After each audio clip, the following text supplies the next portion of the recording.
අපි ඉගෙන ගන්න යන්නේ මොඩල් වර්බ්ස් ගැන. මේවා විශේෂ උපකාරක වචන.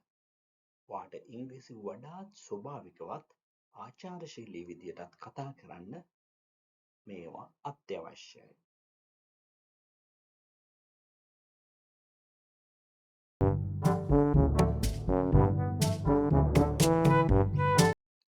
ඔයාට හැකියාවක් ප්‍රකාශ කිරීමට, උපදෙස් දීමට සහ ඉංග්‍රීසි නීති ගැන කතා කිරීමට උපකාරී වෙනවා.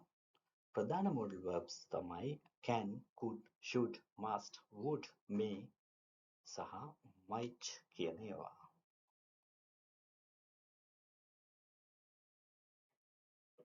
කිසිම වෙලාවක මොඩල් වර්බ්ස් ෆෝම් එක මත වෙනස් වෙන්නේ නැහැ. ඒ කියන්නේ s, ed හරි ing හරි එකතු වෙන්නේ නැහැ අන්තිමට. මේවායින් පස්සේ මේ verb එක කෙලින්ම එනවා. to දාන්නේ නැතුව. හැකියාවක්, අවසරයක්, උපදෙස්, අවශ්‍යතාවය ආදී ප්‍රකාශ කරන්න තමයි උපකාරී වෙන්නේ.